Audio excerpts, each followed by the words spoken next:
All right, ladies and gentlemen, the debate was last night. We'll be speaking to Mike Huckabee, who was on the undercard, in just a moment. Throughout the show, we'll debate who won, Trump, or was it Rubio, or was it Cruz, and was it about Bush, and what about Christie?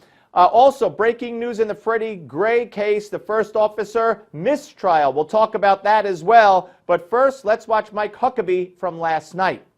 No, it does not violate their First Amendment rights to have someone go and listen to the sermons. You can go to any church in America. It's a public place. You can listen.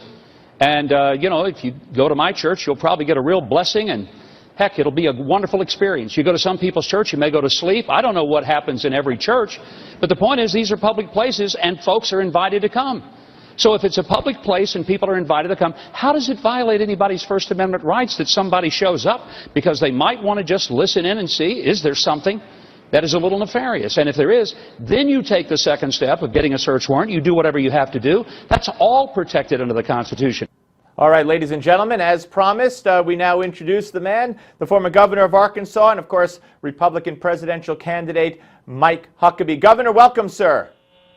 Thank you, Steve. Great to be back on the show. Well, thank you. Great to have you. So, first, my question to you is, how did it feel to be on the undercard? What was the difference in feeling, if any?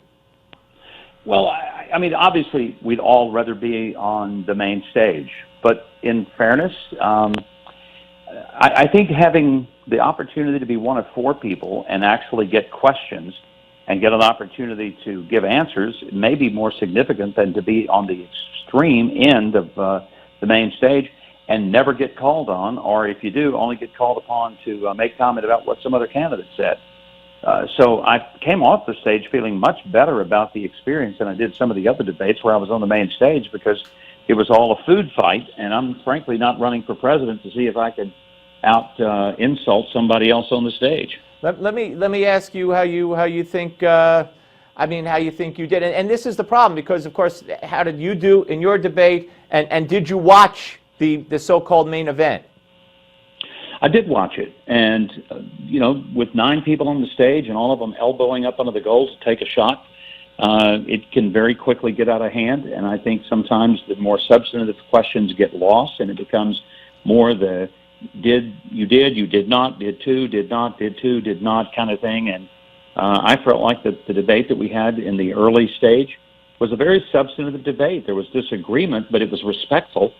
And I thought the questions that were posed to us were very professional, objective, thoughtful, and well-researched questions. And I told Wolf Blitzer and Dana Bash and Hugh Hewitt afterwards, I said, I want to thank you for making this an actual debate and a thoughtful discussion rather than just making it some kind of game show. Well, let me let you hear what Donald Trump said in his debate portion about your debate portion.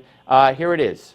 I watched the first debate, and the first long number of questions were, Mr. Trump said this, Mr. Trump said that, Mr. Trump. These poor guys, although I must tell you, Santorum, good guy. Governor Huckabee, good guy. They were very nice, and I respect them greatly. But I thought it was very unfair that virtually the entire early portion of the debate was Trump this, Trump that, in order to get ratings, Mr. Trump, it's not in order CNN. to get ratings, Mr. Trump, So what do you think? Do you agree with him or disagree with him?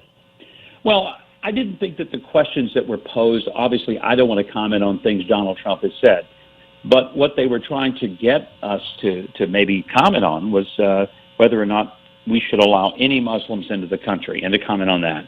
That's fair, and that's legitimate. I didn't think we spent an enormous amount of time talking about Donald Trump in the first debate.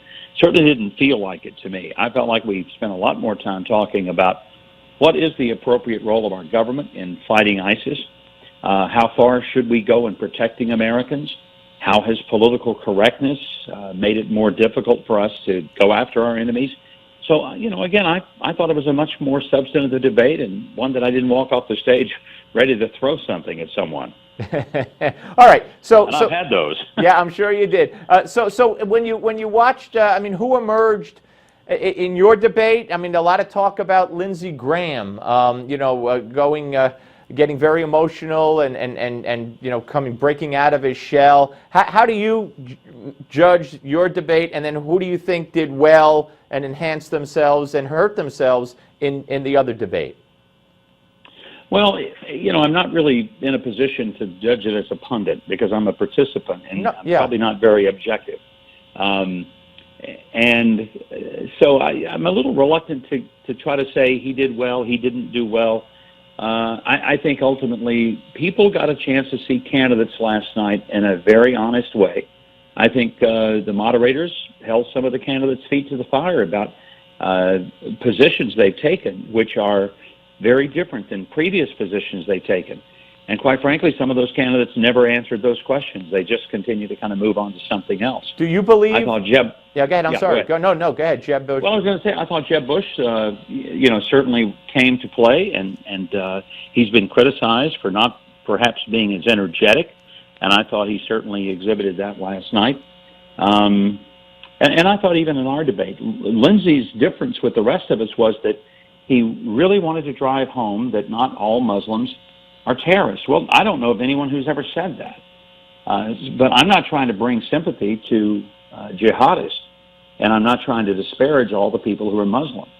But I want to make it very clear that if a Muslim who is a jihadist wants to kill us, then I have no use for him whatsoever. And I think we have to recognize who our enemy is, and I would never apologize for that. You're moving ahead. MikeHuckabee.com, of course, is your website for people who want to help. And you and I have talked about this and whether it relates to you specifically or not to you. Would you like to see the field narrowed down so that there could be 4, 5 people up on that debate stage and people will start having a less of a choice and they'll coalesce around fewer candidates and we'll see how this shapes up, or not yet? Well, absolutely not yet. I mean, voters haven't even gone to cast one single vote. And when people say that, then I would ask them, okay, well, which 4? You want the 4 that have the least experience, the least preparation to be president? Is that what you're going to do based on some opinion polls that don't mean diddly squat when it really comes to how people are going to actually vote? Because if that's what we were going to base it on, we would have 4 of the least experienced people that would end up being who to choose from.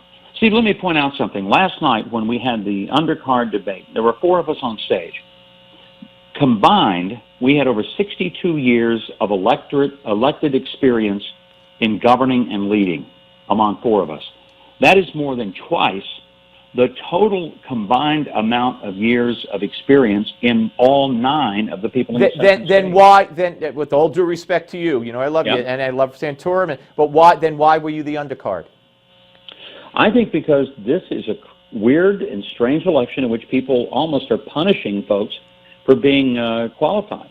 I mean, it's like they say, if you've ever been in politics, then we don't trust you and we don't want you. Now, I think people are forgetting, I've never been in Washington. Right. I'm not responsible for what you're mad at because I've never been there.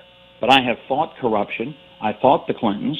I fought an overwhelmingly just extraordinary steamrolling Democratic machine. I think that kind of experience matters. I mean, Steve, would you get on an airplane and fly somewhere with a pilot who had never been in the cockpit before? Not if I knew it. That's for sure. Let me ask you before we run out of time, the budget deal that has apparently been worked out, which funds Planned Parenthood, which funds the climate change nonsense, which funds so many of Obama's programs, the Syrian refugees. You happy with it? No, I think it's horrible. I don't know why on earth Paul Ryan would ever agree to something this horrible. We've basically just given away every Republican principle, from the life question to protecting us from radical Islam. We've given away Obamacare. We've given away transgenderism in the military. I mean, I'm not sure what we got out of it, but I sure know what we've given up.